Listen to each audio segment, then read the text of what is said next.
যার নামে বয়ে যায় ঝর্ণা নহর, আল্লাহ আল্লাহ বলে শোবে দেওয়ানা,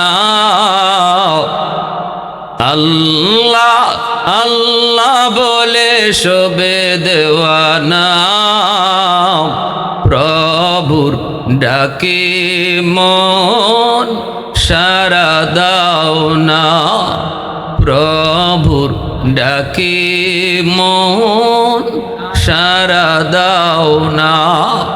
আল্লাহ আল্লাহ আল্লাহ আল্লাহ আল্লাহ আল্লাহ আল্লাহ আল্লাহ আল্লাহ আল্লাহ।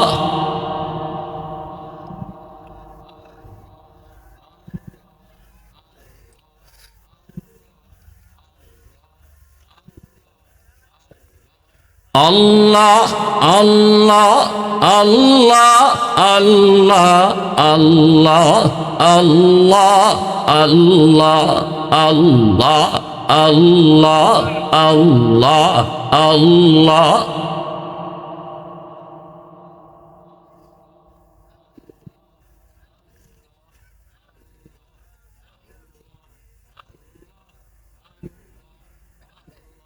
লা ইলাহা ইল্লাল্লাহু মুহাম্মাদুর রাসূলুল্লাহ। হাদিসের মাহফিল যেখানে হয়, রহমতের ফেরেশতা ওই মাহফিলের চতুর্দিকে পাহারা বসায়। দুনিয়ার মিছিল মিটিংয়ের পাহারা দেয় র্যাব পুলিশ, আর আল্লাহ এবং রসুলের আলোচনা যেখানে হয় ওই জায়গার পাহারা দেন রহমতের ফেরেশতারা।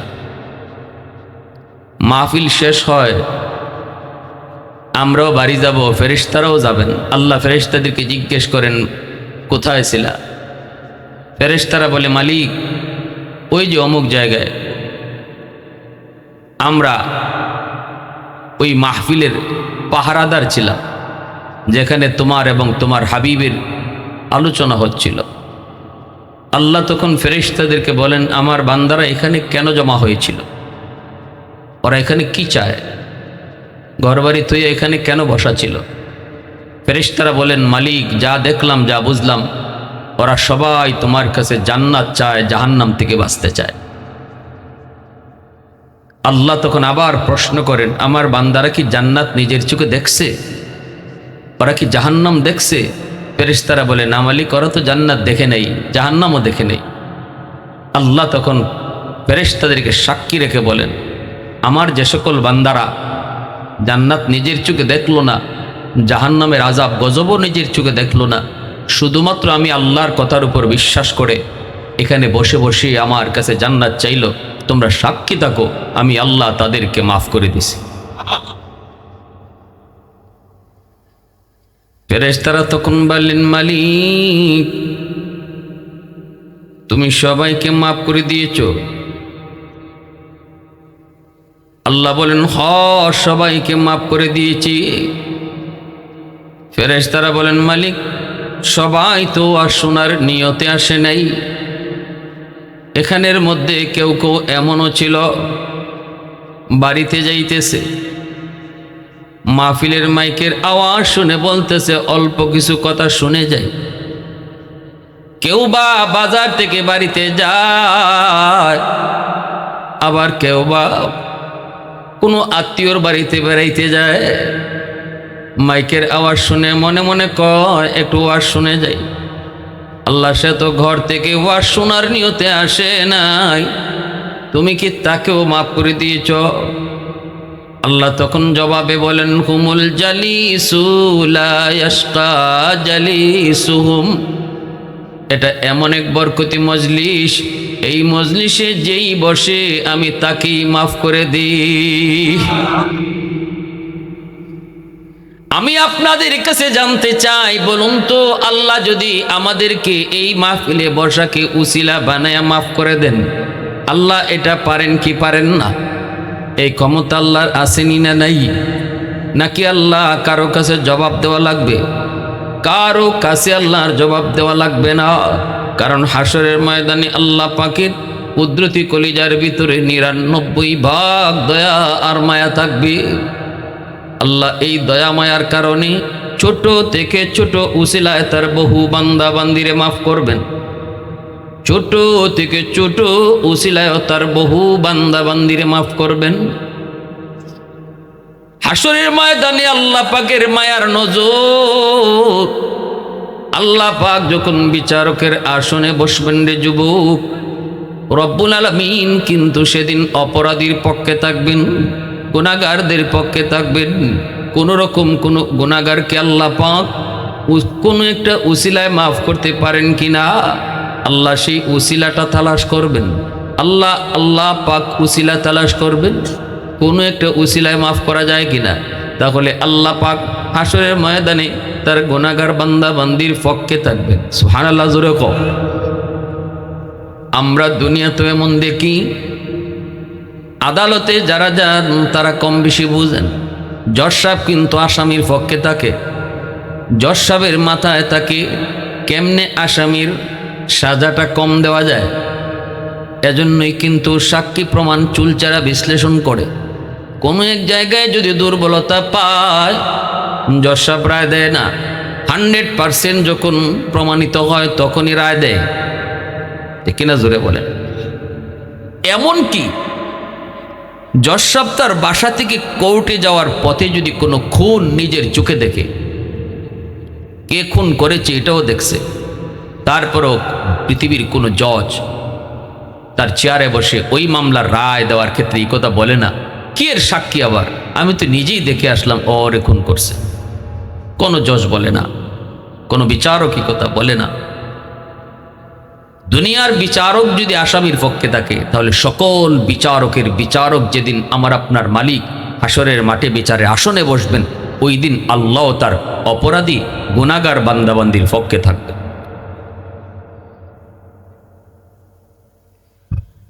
আমার ভাইয়েরা, বন্ধুরা, যুবক, এজন্যই কিয়ামতের ময়দানে একজন মানুষ যখন জাহান্নামের ফয়সালা হয়ে যাওয়ার পর শুধু বারবার পিছনের দিকে তাকায়, আল্লাহ পাক তারে ডাক দিয়া কাছে আইনা জিজ্ঞেস করবে, বান্দা শুধু বারবার পিছনে তাকাইতেছো কেন? তোমার তো ফয়সালা হয়েছে জাহান্নাম, তুমি জাহান্নামে যাবা, তো পিছনে দেখো কি? তখনই কইব, মালিক, দুনিয়াতে উলামায়ে কেরামের জবানে শুনেছি হাসরের ময়দানে তোমার কুদরতি কলিজায় ৯৯ ভাগ দয়া মায়া থাকবে। ছোট থেকে ছোট উসিলায় তুমি বহু বান্দা বান্দিরে মাফ করবা। এজন্য যদিও আজকে আমি জাহান্নামী, তবুও কিন্তু আমার মন বলতেছে কোনো একটা উসিলায় তুমি আমাকে ডাক দিয়া মাফ করে দাও কিনা। এই বুক ভরা আশা নিয়ে বারবার তাকাইতেছি। আল্লাহ ফেরেশতাদেরকে বলবেন, ফেরেশতারা, ও ফেরেশতারা, আমার বান্দারে ফিরে আনো। আমি আল্লাহকে তার আমলনামাটা আবার দেখাও। আল্লাহ পাক তার আমলনামাটা নিজেরই চেক করবেন। আল্লাহ নিজে দেখতে যায় বলবেন, বান্দা, তোমার আমলনামায় গুনার পরিমাণ বেশি, নেকির পাল্লা কম। গুনার পাল্লা ভারী, নেকির পাল্লা হালকা। কিন্তু বান্দারে, ওই যে দেখা যায় গাটাইলের একটা মাহফিলে তোমাকে বসা দেখা যায়, কেন তুমি সেখানে গিয়েছিলে একটু বলো। তখনই কইব, মালিক, একমাত্র তোমাকে খুশি করার জন্য বসেছিলাম, একমাত্র তুমি মালিকরে খুশি করার জন্য। আল্লাহ তখনই বলবে, বান্দা, আমি আল্লাহর আদত হচ্ছে মাফ করে দেওয়া, কিন্তু আমার নিজাম হচ্ছে উসিলা ছাড়া মাফ করি না। ওই দিনে মাহফিলকে বসাকে উসিলা বানায়া আমি আল্লাহ আজকে হাসরের ময়দানে তোমার নাজাতের ফয়সালা দিয়ে দিলাম। প্রশংসা করব কার? একটু জোরে আওয়াজ দিয়া কোন কার? আলহামদুলিমান কদ্দারা খাইরাও ওয়া খাবালা, আলহামদুলিমান কদ্দারা খাইরাও ওয়া খাবালা, ওয়া শুকরু লিমান সাওয়ারা হুসনাও ওয়া জামালা, ফরদুন সামাদুন আন সিফাতিন খালকি বারিউন, রব্বুন আযালিয়ুন খালাকাল খালকা কামালা, লা জিদ্দা ওয়ালা নিদ্দা ওয়ালা হাদ্দা লিমাওলা, লা জিদ্দা ওয়ালা নিদ্দা ওয়ালা হাদ্দা লিমাওলা আল আনা কামা কানা ওয়ালাম ইয়ালকা যাওয়ালা আল আনা কামা কানা ওয়ালাম ইয়ালকা যাওয়ালা। আবারও মুসলমানের আওয়াজে কও আল্লাহু আকবার। হয় নাই? আরো জোরে আল্লাহু আকবার। তাহলে আমার ভাইরা বন্ধুরা বলুন তো দেখি, আমরা যারা মাহফিলে আসলাম বসলাম লসে আছি না লাভে আছি? এই জায়গায় আজকে যদি তুমি বসরে যুবক, এই বসার উসিলা ধরে আল্লাহ তোমাকে নাজাতের ফয়সালা দিয়ে দিবেন। কিন্তু আগামীকাল যদি এখানে তুমি সারা রাত বসে কাটাও, এই মাঠেই যদি তুমি বসে কাটাও, তবুও কিন্তু গুনাহ মাফের কোনো ঘোষণা নাই। শুধু আগামীকাল নয়, সারা মাস যদি তুমি এই মাঠে বসে বসে সময় কাটাও, তবুও কিন্তু গুনাহ মাফের ঘোষণা নাই। আজকে কোরআনের মাহফিলের উসিলায় এই মাঠটা আল্লাহর কাছে এত দামি, এত দামি, এখানে বসতে দেরি গুনাহ মাফ হইতে দেরি না। যৌবন কাল আল্লাহর কাছে বড় দামি। এই জমিনের ভিতরে যত আল্লাহর ওলি হলেন, প্রত্যেকেই অলির দফতরে নাম লেখাইছেন যৌবন কালে। যৌবন কালটা হলো আল্লাহর ওলি হওয়ার বয়স। একজন যুবক যৌবনে যখন আল্লাহ পাককে ডরায় চলে, আল্লাহ পাকের ভয় অন্তরে নিয়ে চলে, দুনিয়ার কোন নাপাক প্রেম অন্তরে নেয় না, আল্লাহ পাকের প্রেম অন্তরে জমায় রাখে, বন্ধুদের সাথে গুনার কাজে যায় না। না না, যৌবনে তাকে বাপ মার সেবা করতে পাওয়া যায়, যৌবনে তাকে মুরব্বীদেরকে সম্মান করতে দেখা যায়, যৌবনে তাকে উলামায়ে কেরামকে তাজিম করতে দেখা যায়। গান বাজনার আয়োজন করে না, সমাজের ভালো বলি কাজগুলিতে সে করে, সমাজের ভালো কাজগুলি সে হাতে নেয়। অন্তরে তার আল্লাহর ভয়, আল্লাহর ভয়। নবীজি বলেন লা ওয়ারা আকাল কাফি, ওই যুবক যৌবনে আল্লাহর ওলির তালিকায় নাম লেখা। হাজার বৃদ্ধ মানুষের সেজদা যদি এক পাল্লায় রাখা হয়, হাজারো বৃদ্ধ মানুষের সেজদা যদি এক পাল্লায় রাখা হয়, আর একজন যুবকের সেজদা যদি এক পাল্লায় রাখা হয়, নবীজির হাদিস বলে যুবকের সেজদার পাল্লা ভারী হয়ে যায়। কারণ তার এই বয়সটা হলো পাগলামির বয়স। এই বয়সে সে বন্ধুদের সাথে গান বাজনায় যাবে, এই বয়সে তার মতো যুবক জিনা করে ব্যভিচার করে, এই বয়সে তার মতো যুবক গাঞ্জা খায়, ইয়াবা খায়, এই বয়সে তার মতো যুবক মসজিদে যায় না, খেলাধুলার ভিতরে সময় কাটায় দেয়। কিন্তু যে যুবক আল্লাহর ভয় অন্তরে রাইখা আল্লাহকে ভয় করে চলে, আল্লাহকে ডরে ডরে চলে, আল্লাহ রসুল বলেন জানো না তোমাদের কাছে যুবক সাধারণ একটা মানুষ, কিন্তু আল্লাহর তালিকায় সে হলো ওলি। এজন্য ধন্য ওই যুবকগুলি, যে যুবকগুলি আজকের মাহফিলের আয়োজন করলো। বাংলাদেশের প্রত্যন্ত অঞ্চলে আমরা যাতায়াত করি, মন ভরে যায় যখনই যায় দেখি মুসলিম যুবকদের উদ্যোগে মাহফিলের আয়োজন হয়েছে। এর যুবক, এজন্য ভালো করে মনে রেখো, তোমার দাম কিন্তু আল্লাহর কাছে অনেক বেশি, তোমার সেজদার কিন্তু অনেক ওজন, তোমার সেজদার কিন্তু অনেক ওজন। আল্লাহ পাক রব্বুল আলামিন হাসরের ময়দানে ওই যুবককে আল্লাহ তার আরশের ছায়ার নিচে মেহমান বানাবেন। সাবাতু ইউযিল্লুহুমুল্লাহু ফি যিল্লিহি ইয়াওমা লা যিল্লা ইল্লা যিল্লুহু, ইমামুন আদিলুন ওয়া রাজুলুন শাবুন নাশাআ ফি ইবাদাতি রাব্বিহি। নবীজি বলেন জানোনি কিয়ামতের ময়দানে আল্লাহর আরশের ছায়া ছাড়া, হাসরের ময়দানে আল্লাহর আরশের ছায়া ছাড়া যেদিন কোনো ছায়া থাকবে না, ওই ছায়ার নিচে আল্লাহ পাক 7 দল মানুষকে মেহমান বানাবেন। এই 7 দলের ভিতরে এক দল হলো ওই যুবক, ওই যুবতী, যেই যুবক যুবতী যৌবনে আল্লাহকে ভয় করে চলছে, তাদেরকে আল্লাহ পাক আল্লাহর আরশের ছায়ার নিচে আল্লাহ মেহমান বানায় রাখবে। আরেকটু আওয়াজ দিয়া কোন সুবহানাল্লাহ হয় নাই? আরো জোরে সুবহানাল্লাহ। এ যুবক আরো জোরে আল্লাহু আকবার। তাহলে যৌবনের ইবাদতের দাম আসেনি না নাই? আল্লাহ পাক রব্বুল আলামিন পবিত্র কোরআনে সূরাতুত তিনের মধ্যে 4টা কসম খেয়ে এই কথা বলছেন, ওয়াতিন ওয়াতুরি সিনিন ওয়া হাযাল বালাদিল আমিন। আল্লাহ পাক তিনের কসম খাইলেন, জাইতুনের কসম খাইলেন, তোর পাহাড়ের কসম খাইলেন, পবিত্র মক্কা নগরীর কসম খাইলেন।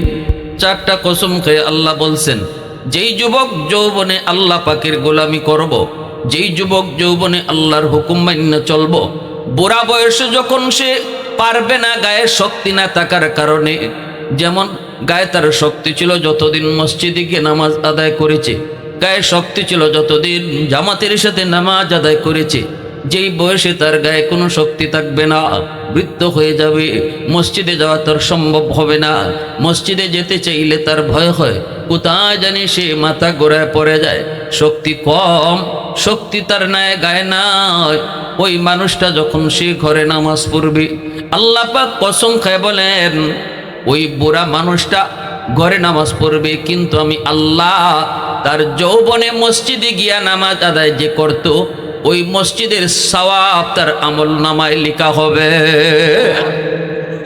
ইল্লাল্লাযীনা আমানু ওয়া আমিলুস সালিহাত ফালাহুম আজরুন গায়রু মামনুন।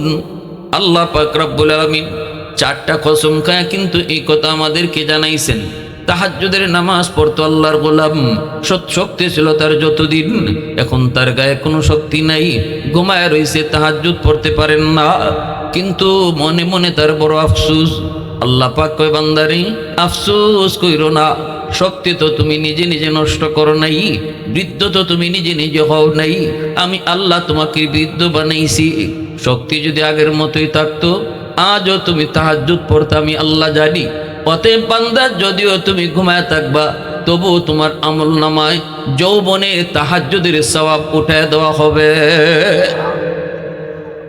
ফেরেশতাদেরকে আল্লাহ ডাক দিয়ে কোথায় বলবে, ফেরেশতারা শুন, আমার বান্দা নিজে নিজে বুড়া হয় নাই, ইচ্ছা করে সে বৃদ্ধ হয় নাই, আমি আল্লাহ তারে বুড়া বানাইলাম।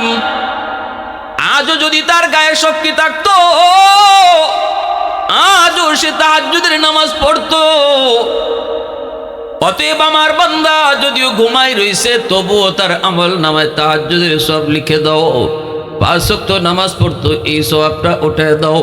ফজরের পর কোরআন তেলাওয়াত করতো, এখন আমার বান্দা কোরআন তেলাওয়াত পারে না, কারণ তার চোখে পাওয়ার নাই, চোখে দেখে না, কোরআনের হরফগুলি দৌড়াদৌড়ি করে, এজন্য চোখের পানি ফলে ফলে কান্দে। আল্লাহ পাক রব্বুল আলামিন কয়, ফেরেশতারা শোনো, আমার বান্দা যদিও কোরআন পড়তে পারে না, তবুও কিন্তু তেলাওয়াতের সব থেকে বঞ্চিত করো না, কারণ এই চোখের পাওয়ারটা আমি আল্লাহ কেড়ে নিয়েছি। আজও যদি তার পাওয়ার থাকতো, তিলাওয়াত করতো। অতএব বান্দা যদিও তিলাওয়াত করতে না পারে, তবু আমল নামায় তিলাওয়াতের সব উঠায় দাও। আর একটু জোরে কও না, প্রশংসা করব কার? একটু মালিকের নাম জোরে কও কার? আর একটু জোরে কও কার? এজন্য বলতেছি যুবক, যৌবনে পাগলামি করো না, যৌবনটার মূল্য দাও। হাসরের ময়দানে আল্লাহ পাক রব্বুল আলামিন তোমাকে আজকে মসজিদে পাওয়া যায় না রে যুবক, ওয়াজ মাহফিল শোনার পরও কিন্তু তুমি নামাজে যাও না। জুম্মার দিন তোমাকে ডাকা হয়, বোঝানো হয়, জুম্মার বয়ানটাও ঠিক মতো শোনো না, 5 ওয়াক্ত নামাজটাও তুমি পড়ো না। মনে মনে চিন্তা করেছো আর একটু বয়স হোক, তারপরে নামাজ পড়বো, তারপরে গুনাহ ছাড়বো। কিন্তু একটু যদি চিন্তা করে দেখো, তোমার মতো কত যুবক যৌবনে কবরে চলে গেছে। আপনাদের ঘাটাইল এলাকায় যুবক যৌবনে মারা যায় নি না যায় না? বাবার আগে ছেলে মারা যায় নি না যায় না? দাদার আগে নাতিও যায় কি যায় না? দুনিয়া আসার সময় সিরিয়াল আছে, যাবার সময় কোনো সিরিয়াল নাই, কে আগে যায় কেউ জানে না, কেউ জানে না, কেউ জানে না। হাসরের মাঠে আল্লাহ পাক এটা ঘোষণা দিবেন, আলাইসা মিনকুম আদিলা। হাসরের ময়দানে সমস্ত মানুষগুলি আল্লাহর ঘোষণা শুনবে। আল্লাহ পাক ঘোষণা দিবেন, আলাইসা মিনকুম আদিলা, তোমাদের ভিতরে এমন কি কেউ আছো ইনসাফের সাথে জবাব দিবা, সঠিক কথা বলবা, এমন কি কেউ আছো নি? একটু আমাকে কও। হাসরবাসী মানুষগুলা কইব, মালিক আমরা আজকে ইনসাফের সাথে জবাব দিব, কও তুমি কি জানতে চাও? আল্লাহ তখন কইব, তাহলে বলো তো, দুনিয়াতে যারা আমাকে সেজদা দিল আর যারা আমাকে সেজদা দেয় নাই, কে কার সাথে থাকবে? কে কার সাথে আজকে হাসরের ময়দানে থাকবে? ইনসাফের সাথেই মানুষরা জবাব দিয়া কইব, ও মালিক আজকে ইনসাফের জবাব হলো, যে যাকে মাবুদ বানাইছে সে তার সাথেই থাকবে, যে যাকে সেজদা করেছে সে তার সাথেই থাকবে। আল্লাহ তখন বলবেন, ঠিক জবাব দিয়েছ, সঠিক জবাব দিয়েছ। অতএব আমি আল্লাহকে যারা সেজদা করো নাই, তোমরা যারা পূজা করছো, যার গোলামি করছো, তার সাথে তোমরা জাহান্নামে যাও। মূর্তি পূজারীর দল মূর্তির সাথে জাহান্নামে যাবে, বটগাছ পূজারীর দল বটগাছের সাথে জাহান্নামে যাবে, অগ্নি পূজারীর দল অগ্নির সাথে জাহান্নামে যাবে। এমনিভাবে তুলসী গাছ পূজারীর দল তুলসী গাছের সাথে জাহান্নামে যাবে, সূর্য পূজারীর দল সূর্যের সাথে জাহান্নামে যাবে, শয়তানের পূজারীর দল শয়তানের সাথে জাহান্নামে যাবে। সবাই যার যার মাবুদের সাথে চলে গেল, একদল মানুষ শুধু রয়ে গেল। আল্লাহ তাদেরকে জিজ্ঞেস করবেন, তোমরা কেন দাঁড়ায় আছো? তোমরা কারো না কারোর সাথে যাও না কেন? এই মানুষগুলা কইব, মালিক দুনিয়াতে আমরাও তো একজনের কদমে সেজদা দিয়েছি, কিন্তু কোনো দিন তারে দেখি নাই, না দিকে শুধু তার কদমে সেজদা দিয়েছি, আমরা তারে মাবুদ মানছি, দেখি নাই। ও মালিক আজকে সবাই তো যার যার মাবুদের সাথে গেল, আমরা আমাদের মাবুদকে যদি না পাই, জামু কার সাথে? আল্লাহ পাক বলবেন, তোমরা কি তোমাদের মাবুদকে কোনোদিন দেখছো? কয় না, দেখি নাই। আল্লাহ তখনও পরিচয় দেন না, কথা যে বলতেছেন আল্লাহ নিজে এই পরিচয়টা দিতেছেন না। সুবহানাল্লাহ, জোরে বলেন। আল্লাহ বলেন, তোমরা কি তোমাদের মাবুদকে কোনোদিন দেখছো? কয় না, দেখি নাই। আল্লাহ বলবেন, আজকে দেখলে তারে চিনবা নাকি? ইমানদার মুমিন কইব, হ মালিক আমরা তারে দেখলে চিনব। সুবহানাল্লাহ। আল্লাহ পাক তখন বলবেন, তাকে কোনোদিন দেখো নাই, তাহলে দেখলে চিনবা কি কইরা? তখন তারা কইব, আমরা আমাদের মাবুদকে কোনোদিন দুনিয়াতে দেখি নাই, না দেখলো আমরা আমাদের মাবুদের পরিচয় জানি, আমরা আমাদের মালিকের পরিচয় জানি। আল্লাহ তখন বলবেন, ঠিক আছে একটু পরিচয়টা শোনাও তো, দেখি তোমাদের মালিকের পরিচয় কি। নামাজি মানুষরা তখন কইব, কুল হুয়াল্লাহু আহাদ আল্লাহুস সামাদ লাম ইয়ালিদ ওয়া লাম ইউলাদ ওয়া লাম ইয়াকুল লাহু কুফুয়ান আহাদ। এই সূরাটা আল্লাহ পাকের পরিচিতি, আল্লাহ পাকের পরিচিতি। আল্লাহ একক, আল্লাহ পাক সমাদ। সমাদ শব্দের অর্থ হলো যার কাছে সবাই চায়, কিন্তু তিনি কারো কাছে চান না। আল্লাহ পাক তিনি কারো সন্তান নন, তিনি কারো বাবাও নন, তিনি বেনজির, তিনি বেমিসাল। এই হলো আল্লাহ পাকের পরিচিতি। এই সূরাটা শুধু আল্লাহর পরিচয় নিয়ে নাজিল। এই সূরাটা যখনই তারা আল্লাহকে শোনাইল, তখনই আল্লাহ পাকের কুদরতি কলিজা খুশি হয়ে গেছে। এবার আল্লাহ পাক পরিচয় দিয়া কইব, বান্দারে আর লাগবে না, এতক্ষণ পর্যন্ত তোমরা যার সাথে কথা বলতেছো, আমি তোমাদের মালিক, আমি তোমাদের মাবুদ, আমি তোমাদের আল্লাহ। আল্লাহ পাক এবার কইব, কও দেখি তোমরা কি চাও, বলো কি চাও তোমরা, কও। তখন কইব, মালিক আমরা দুনিয়াতে তোমার কদমে সেজদা দিয়েছি, কোনোদিন দেখি নাই, কিন্তু আজকে হাসরের ময়দানে যেহেতু তোমারে পাইছি, আমাদের একটাই চাওয়া, তোমাকে দেইকা দেইকা তোমার কদমে সেজদা দিতে চাই। না দেইকা সেজদা দিয়েছি, আজ তোমারে দেইকা দেইকা সেজদা দিব। আল্লাহ পাকের কাছে এই চাওয়াটাই জান্নাতীরা চাইবো, এই চাওয়াটাই নামাজি বান্দারা চাইবো। আল্লাহ না দেইকা সেজদা দিলাম, আজ আমরা দেইকা দেইকা সেজদা দিব। নামাজের ভিতরে আল্লাহর সাথে নামাজির কথা হয়। এজন্যই তো মুসা নবী একদিন কইছিলেন, মালিক ও মালিক তুকাল্লিমু মাই হাল তুকাল্লিমু আহাদান গায়রি। আল্লাহ তুমি তো আমার সাথে তোর পাহাড়ে কথা কও। আমি তো কথা বলতে চাইলি তোমার সাথে তোর পাহাড়ে আসি, এখানে তোমার সাথে আমার কথা হয়। ও মালিক, আমি মুসার জানতে বড় মন চায়, আমি ছাড়া আর কেউ কথা বলবে নি, আমি ছাড়া আর কেউ কি কথা বলে? আল্লাহর কাছে মুসা নবী জানতে চাইলেন। তখনই আল্লাহ কই, মুসা তুমি আমার সাথে কথা বলো, কিন্তু মাঝখানে পর্দা আছে। অদূর ভবিষ্যতে একদল উম্মত জমিনে আইবরে মুসা, যারা আমার সাথে কথা কইব, অথচ মাঝখানে কোনো পর্দা থাকবে না। লাইসা বাইনি ওয়া বাইনাহুম হিজাব, আমার সাথে আর তাদের মাঝে কোনো পর্দা থাকবে না। মুসা নবী কই, মালিক কি কইছো বুঝি না, কথা বলবি অথচ পর্দা থাকবে না, আর আমি নবী হইয়া কথা বলি মাঝখানে পর্দা। আল্লাহ বলতেছে হয় ঠিক। মুসা নবী কই, মালিক এরা কোন উম্মত? আল্লাহ বলে, এরা আমার বন্ধু মুহাম্মাদুর রাসূলুল্লাহর উম্মত। মুসা নবী কে, আল্লাহ আমি তো তুর পাহাড়ে এসে কথা বলি, কিন্তু ওরা কোন পাহাড়ে যায় কথা কইব? আল্লাহ পাক বলেন, না, ওরা কোনো পাহাড়ে যায় কথা বলতে হবে না, এরা জমিনের যে কোনো জায়গায় যখনই নামাজে দাঁড়াবে, নামাজে দাঁড়াইলেই আমি আল্লাহর সাথে তার কথা শুরু হবে। নামাজে দাঁড়াইলে কার সাথে কথা কয়? একটু জোরে কও না কার সাথে, আর একটু জোরে কও না কার সাথে। কেমনে কথা কয়? রসুল বলেন, মুসাল্লি ইউনাজি রব্বা, মুসাল্লি ইউনাজি রব্বা। আজকে মসজিদের উদ্যোগে মাহফিল, যুবকদের উদ্যোগে মাহফিল, একটু নামাজের কথাটা শুনো রে যুবক, একটু দিল লাগায় কথাটা শুনো। নামাজের সাথে আল্লাহ কেমনে কথা কয়? যখনই নামাজে দাঁড়ায় কয় আলহামদু।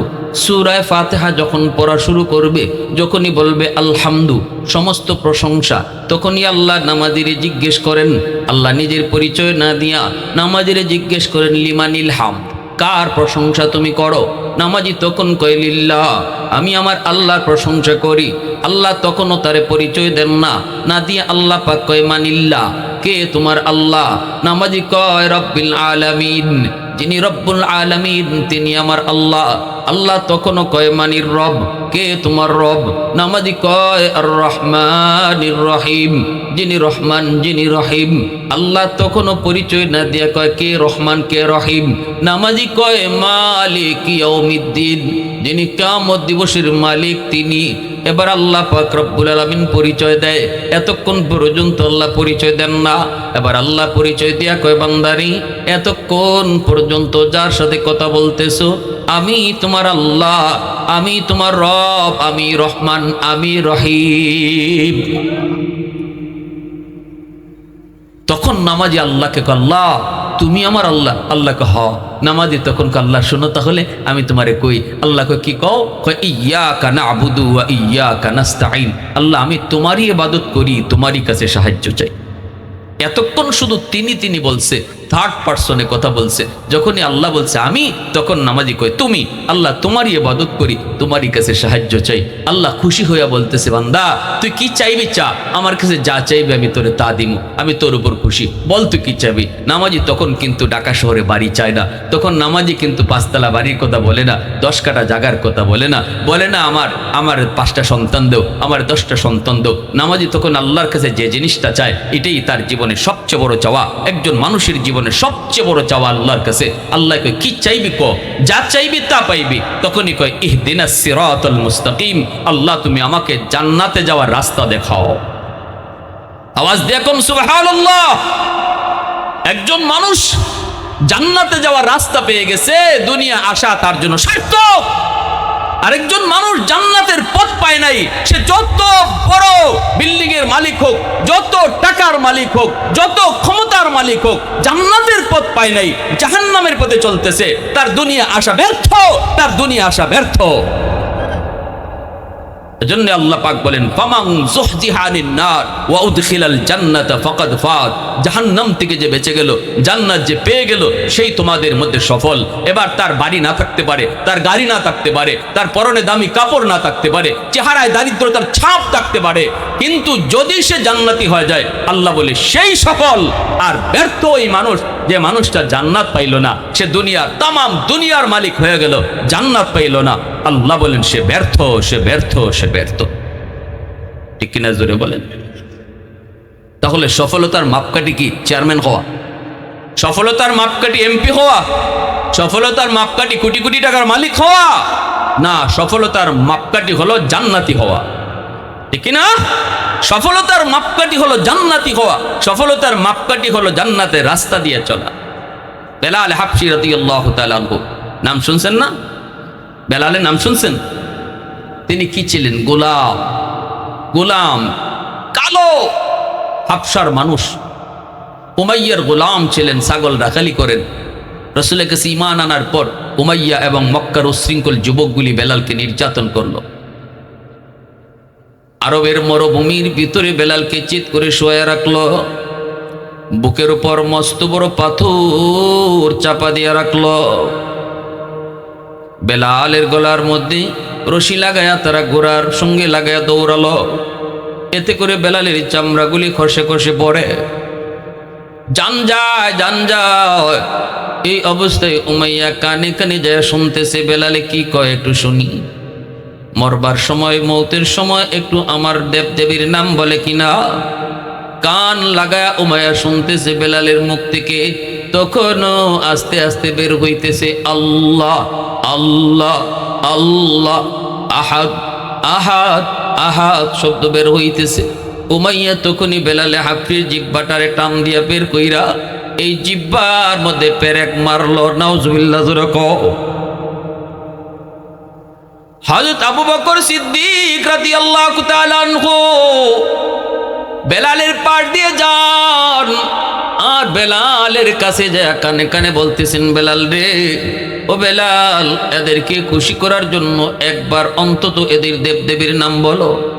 কিন্তু বেলাল বলতেছে, না ভাই আবু বকর, আমি পারবো না, আমার মুখ থেকে আল্লাহ ছাড়া অন্য কিছু বের হয় না, আমি চাইলেও আমার জবান থেকে আল্লাহ ছাড়া কিছু বের হবে না। বেলাল হাফির এই উত্তর শোনার পর আবু বকর সিদ্দিক নবীর কাছে চলে গেলেন।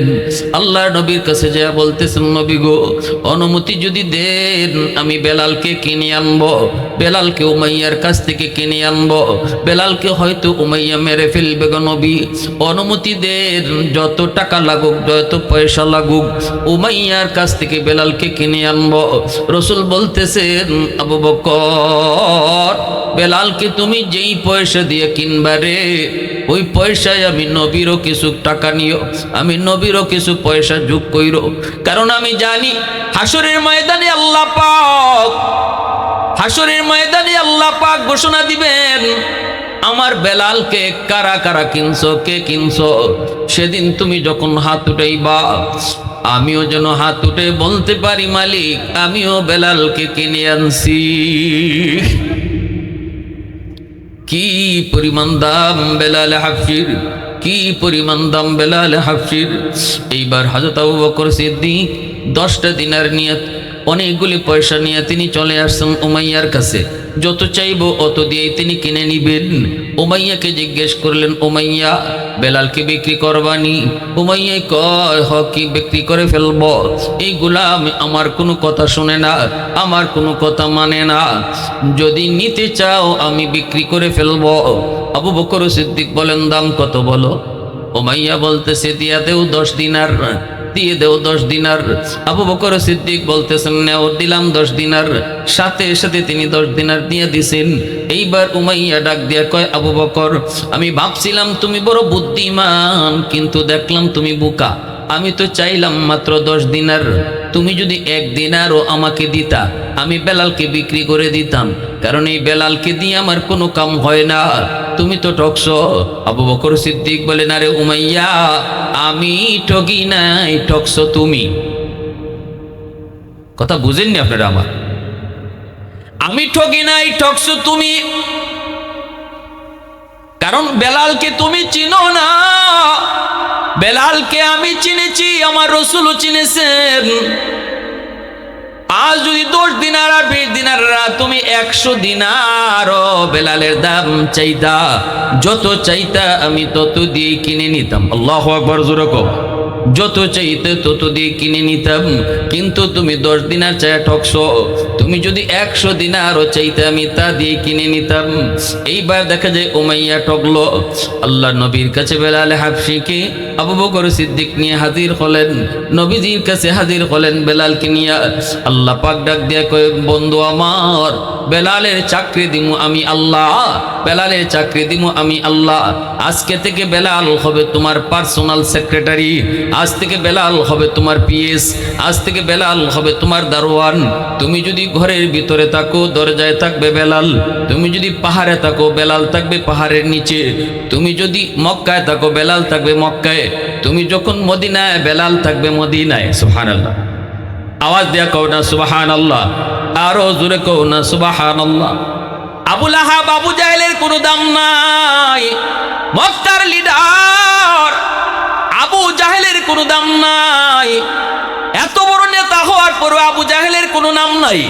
আবু জাহেলের বাড়িকে সৌদির বাদশাহ টয়লেট বানাইছে, ঠিক না? জানেননি? কিন্তু বেলালের নামে মক্কা মদিনায় কত মসজিদ, কত রাস্তা, কত দরজা। বাবে বেলাল, বাবে বেলাল, মসজিদে বেলাল, তরিকে বেলাল, জায়গায় জায়গায় বেলালের স্মৃতি। কিন্তু আবু জাহেল আবু লাহাবের নামে কোনো স্মৃতি নাই, তাদের কোনো নাম নাই, গন্ধ নাই। কিন্তু বেলাল একজন গোলাম হওয়ার পরও আল্লাহর কাছে কত দামি হয়ে গেছে, কত দামি হয়ে গেছে। এজন্য আল্লাহ পাক রব্বুল আলামিন কয়, টাকা পয়সার সম্পদ আর শক্তি দ্বারা কেউ কোনো আল্লাহর কাছে দামি হয় না। দামি হয় আল্লাহর ভয়, কার অন্তরে কি পরিমাণ আছে এর দ্বারা মানুষ দামি হয়। ঠিক কিনা? আরো জোরে কোন ঠিক কিনা? এ যুবক, তুমি কি জানো তোমার মতো একজন যুবক বেলাল, তোমার আমার মতো একজন যুবক বেলাল, যেই যুবকের যৌবনের দাম এত দাম, আল্লাহ পাক ওই জমিন প্রতিদিন আমার কাছে আবদার করে, সাগর মহাসাগরগুলি আবদার করে, ফেরেশতারা পর্যন্ত আবদার করে। আলা কুল্লা ইয়াউমিন ওয়াল আরদা ইস্তাজিলু রাব্বাহু ওয়াল মালাইকাতু ইস্তাজিলু রাব্বাহু ওয়াল বাহরা ইস্তাজিলু রাব্বাহু। হাদিসে কুদসি বলতেছি, আল্লাহ পাক বলেন, জানো নি মাটি প্রতিদিন কয় আল্লাহ অনুমতি দিবানি, এই সুৎকুরের পায়ের বোঝা আমি আর কত নিমু। আল্লাহ তুমি আমাকে অনুমতি দিবানি গো, ঘোষ করে 5 তলা বাড়ির বোঝা আমি জমিন আর কত নিব, সুৎকুরের 10 তলা বাড়ির বোঝা আমি জমিন আর কতদিন নিব, বেনামাজির পায়ের আওয়াজ আমি জমিন আর কতদিন শুনবো, ইয়াবাকুর গাঞ্জাকুরের পায়ের বোঝা আমি আর কতদিন নিব।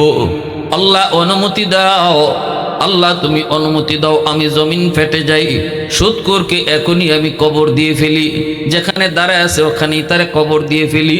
আল্লাহ বেনামাজে যেখানে দাঁড়ায় আছে ওখানেই তারে কবর দিয়ে ফেলি। আল্লাহ অনুমতি দাও, যেই হারে বেনামাজির সংখ্যা সমাজে বাড়তেছে, দোকানদারের ভিতরে তালাশ করলে দেখা যায়, জরিপ করলে বেনামাজি দোকানদারের সংখ্যা বেশি, গ্রামে জরিপ করলে দেখা যায় গ্রামের মধ্যেও বেনামাজির সংখ্যা বেশি, ঘরে জরিপ করলে দেখা যায় ঘরেও বেনামাজির সংখ্যা বেশি। আল্লাহ তুমি আমাকে অনুমতি দিবানি, আমি জমিন একটা 100% কাঁপুনি দেই। কয়েক জুম্মা আগে মাত্র 5.9 পয়েন্টের একটা ভূমিকম্প হয়ে গেছে, এতে করেই বাংলাদেশের মানুষের খবর হয়ে গেছে। বাবা ছেলে ফালাইয়া দৌড় দিছে, খবর নাই, সন্তানের খবর নাই, মা সন্তানের খবর নাই। মাত্র 5 পয়েন্টের ঝাঁকুনিতে যদি বাবা ছেলের কথা ভুলে যায় রে যুবক, 100% ঝাঁকুনি যেদিন জমিন দিব ওই দিন বুঝেন আমাদের অবস্থা কি হবে। আল্লাহ কই জানোনি, জানোনি ঘাটাইলের জমিনটাও আল্লাহর কাছে প্রতিদিন আবদার করে, প্রতিদিন দরখাস্ত করে, আল্লাহ অনুমতি দাও, 5 আর 10 আর 20 না, 100% ঝাঁকুনি দিয়া দেই। এই এই জমিনটারে নাফরমানের দল নাপাক বানায় ফেলছে। এই জমিনের ভিতরে জিনা ব্যভিচার বেড়ে গেছে, এই জমিনের ভিতরে গুনাহ অন্যায় বেড়ে গেছে। অনুমতি দিবানি যাকুনি দেই 100%। আল্লাহ পাক রব্বুল আলামিন তখন জমিনটা একটা ধমক দেয়, এ জমিন ভালো করে শুন, এ জমিন ভালো করে শুন, আমি আল্লাহ দেখতেছি এই জমিনের ভিতরে কত গুনাহ হয়, কত অত্যাচার হয়, কত জুলুম হয়, কত নাফরমান হয়, কত অন্যায় হয়, কত অবিচার হয়, আমি আল্লাহ সব দেখতেছি। এরপরও আমি কেন নগদ ধরি না জানুনি? তার কারণ হলো এই মানুষকে আমি আল্লাহ বড় আদর করে বানাইছি। আসমান আল্লাহ বানাইছেন কুন ফায়াকুন বইলা, জমিন আল্লাহ বানাইছেন কুন ফায়াকুন বইলা, ফেরেশতা আল্লাহ বানাইছেন কুন ফায়াকুন বইলা, কিন্তু আমারে আপনারে আল্লাহ পাক কুন ফায়াকুন বলে বানায় না। আমারে আপনারে যখন আল্লাহ বানাইছে, আল্লাহ বলে খালাকতু বিয়াদাইয়া, আমি আমার বান্দা বান্দিরে নিজের হাত দিয়া বানাইছি। আল্লাহ বলে রে জমিন, এই মানুষকে তো আমি আল্লাহ নিজের হাতে বানাইছি, এজন্য মারতে আর ধ্বংস করতে মায়া আমার লাগে। তুমি জমিন তো বানাও নাই, তোমরা ফেরেশতাও মানুষ বানাও নাই, অতএব মানুষ মেরে ফেললে তোমাদের কোনো দরদ নাই। দরদ তো আমি আল্লাহর, কারণ আমি তো নিজের হাতে মানুষ বানাইছি। আসমান বানাই তো আমি হাত লাগাই নাই, জান্নাত জাহান্নাম বানাই তো আমি আল্লাহ হাত লাগাই নাই, কিন্তু আমার বান্দা বান্দিরে বানাইতে আমি আমার হাত লাগাইছি। অতএব এই মানুষের প্রতি আমি আল্লাহর দরদ। গুনাহ যদি করে তো আমি আল্লাহর করে। 70 বছর গুনাহ করার পরেও যদি আমার বান্দা তওবা করে, 70 বছর লাগামো না আমি আল্লাহ কবুল করতে। 10 মাসও লাগাইমো না, 10 ঘন্টাও লাগাইমো না। 70 বছরের গুনাহ আমি আল্লাহ 70 সেকেন্ডে মাফ করে দিব। 60 বছর আমার বান্দা গুনাহ করেছে, 60 বছর পরে যদি তওবা করে, 60 মাস লাগামো না, 60 ঘন্টাও লাগামো না, 60 সেকেন্ডে তার গুনাহ মাফ করে দিব। অতএব আমার বান্দা আমার বান্দি যদি গুনাহ করে আমি আল্লাহর করে, তোমরা কি একটু থামো? আল্লাহ পাক ধমক দিয়ে জমিনে থামায় দেয়, ফেরেশতাদেরকে আল্লাহ পাক ধমক দিয়ে থামায় দেয়, সাগর মহাসাগরকে আল্লাহ ধমক দিয়ে থামায় দেয়, বঙ্গোপসাগরের পানিটাও আল্লাহর কাছে ডাক দিয়ে কয়, মালিক আমি সাগরের পারে কত নাফরমানি করে, কত গুনাহগার গুনার আয়োজন করে, পানিতে নাইমাও তারা কত অন্যায় করে, আমি সাগরের পানি আর কতদিন এই গুনাহ দেখব? এই গুনাহ কতদিন দেখব? ধৈর্য ধরবো তো আর কতকাল? আসবিরু ইলা মাতা আসবিরু, ধৈর্য ধরবো তো আর কতকাল আমি ধৈর্য ধরবো? আল্লাহ অনুমতি দাও, গোটা জমিনটারে ডুবাইয়া দেই, নাফরমান গুলাকে আমি ডুবাইয়া দেই। যেই জমিনটা ওরা গুনাহ করে নাপাক বানাইছে, এই নাপাক জমিনটারে আমি পানি দেয়া পাক বানায় দিই। আল্লাহ সাগর মহাসাগরকে আল্লাহ ধমক দিয়ে থামায় দেয়। এজন্য আমার ভাই মনে রাখবা, আল্লাহ পাক রব্বুল আলামিন কয়, যুবক তুমি যখন যৌবনে আমার গোলামি করবা, যৌবনে যখন আমারে ভয় করে চলবা, তোমার সেজদার উসিলায় আমি আল্লাহ জমিন টিকায় রাখব। এ যুবক ভাই, তুমি জানো না তোমার সেজদার উসিলায় আল্লাহ জমিন টিকায় রাখছে। তোমার সেজদার উসিলায় এখনো জমিন টিকে আছে, আসমান যা তার জায়গায় টিকে আছে। তোমার সেজদার উসিলায় এখনো সূর্য উঠে, তোমার সেজদার উসিলায় এখনো সূর্য ডুবে, তোমার সেজদার উসিলায় এখনো সময় মতো বৃষ্টি হয়, জমিন থেকে ফসল হয়, নদী থেকে মাছ মিলে, সব কিছু তোমার সেজদার উসিলায়। এজন্য আল্লাহ পাক রব্বুল আলামিন কয়, বেলাল হাবশী এমন একজন যুবক নবীজির কাছে আসলেন, আল্লাহ নবীর কাছে আসলেন, যৌবনে আল্লাহর প্রেমিক হলেন, যৌবনে নবীর প্রেমিক হলেন, দিলের ভিতরে নবীর প্রেম, দিলের ভিতরে আল্লাহর প্রেম, দিলের ভিতরে নবীর প্রেম, দিলের ভিতরে আল্লাহর প্রেম। আবু বকর যৌবনে নবীজির কাছে আসলেন, হযরত ওমর ফারুক যৌবনে নবীর কাছে আসলেন, আমিরে হামজা যৌবনে নবীর কাছে আসলেন। এই যুবকদের দ্বারাই ইসলাম শুরু হলো। সুবহানাল্লাহ। এই যুবকদের দ্বারাই নবীজি সাহায্য পাইলেন। আল্লাহর নবীকে সর্বপ্রথম সাহায্য করেছে যুবকরা, মক্কার যুবকরাই নবীকে সর্বপ্রথম সহযোগিতা করেছে। নবীজির ডানে বামে ছিল যুবকরা। সুবহানাল্লাহ। আওয়াজ দিয়ে কও, আর একটু জোরে কও আল্লাহু আকবার, আরো জোরে কও আল্লাহু আকবার। আল্লাহ বলতেছেন, বন্ধু, ও বন্ধু বেলাল তোমার পার্সোনাল সেক্রেটারি। মদিনায় যখন হিজরত করে গেলেন, নবী মদিনার মসজিদের ইমাম, এইবার নবীর মুয়াজ্জিন কে হবে? আল্লাহ বলতেছেন, বন্ধু মুয়াজ্জিনও আমি আল্লাহ বানাবো। সুবহানাল্লাহ। আচ্ছা, আস্তে কোন, জোরে কোন। আল্লাহ বলে, বন্ধু মদিনার মসজিদের ইমাম, মদিনার মসজিদের ইমাম তুমি, মুয়াজ্জিন কে হবে জানোনি? আল্লাহ কয় বন্ধু মুয়াজ্জিন হবে তোমার বেলাল। তুমি হবে মসজিদের ইমাম আর মুয়াজ্জিন হবে বেলাল। তুমি হবে ইমাম আর তোমার মুয়াজ্জিন হবে বেলাল। বেলাল হাবশী মদিনার মসজিদের মুয়াজ্জিন, আযান দিতেন, সামনের দিকে আওয়াজ যাইতো 33 মাইল, ডান দিকে বেলালের আওয়াজ গিয়ে পৌঁছতো 33 মাইল, বাম দিকেও আযানের আওয়াজ যাইতো 33 মাইল, পিছনেও আওয়াজ যাইতো 33 মাইল। আর বেলালের আযানের আওয়াজ উপরের দিকে 7 আসমান পাড়ি দিয়া আল্লাহর আরশে যায় লাগতো। বেলাল মদিনার মসজিদের মুয়াজ্জিন। মানুষ আর মদিনা মসজিদের মুয়াজ্জিন কয় না, বেলালকে মুহাম্মদুর রাসূলুল্লাহর মুয়াজ্জিন কয়, বেলালকে রসুলের মুয়াজ্জিন কয়, বেলালকে নবীর মুয়াজ্জিন কয়। বেলালের আযান দিতে অসুবিধা হইতো, জিহ্বা কাটা থাকার কারণে বেলাল শুদ্ধ করে আযান দিতে পারতেন না রে যুবক, আশহাদু বলতে পারতেন না। তিনি বলতেন আশহাদু, সিন বলতেন, শিন উচ্চারণ করতে তিনি পারতেন না। এইবার দেখা গেল যখনই তিনি আশহাদু কয়ে আযান দেয়, সাহাবায়ে কেরাম নবীকে তারা এরকম পরামর্শ দিলেন, নবী গো বেলালের আযান তো শুদ্ধ হয় না, আশহাদু বলতে পারে না, আশহাদু কয়। আপনি মুয়াজ্জিন পাল্টান, ভালো মুয়াজ্জিন রাখেন। আল্লাহর নবী বলতেছে, তোমরা যদি পরামর্শ দাও তাহলে তোমাদের পরামর্শ মতোই হবে। এশার নামাজের পরে বিশ্ব নবী দু জাহানের বাদশা বেলালকে কাছে ডাক দিয়ে আইনা কই, বেলাল তোমার আযানে সমস্যা, শিন বলতে পারো না, সিন কও, জিহ্বায় তোমার সমস্যা, তোমার আযান দিতে সমস্যা হয়, এজন্য ফজর থেকে আর আযান দেওয়া লাগবে না, মুয়াজ্জিন নতুন মুয়াজ্জিন আসবে। এইভাবে রসুল যখনই কইলেন আর আযান দেওয়া লাগবে না, তখনই বেলালের মাথায় যেন আসমান ভেঙে পড়ল। এশার নামাজ পড়ে সবাই যার যার মতো করে বাড়ি চলে যায় না, শুধু একজন, তিনি কি আর কেউ নয় রে যুবক, তিনি হলেন বেলাল।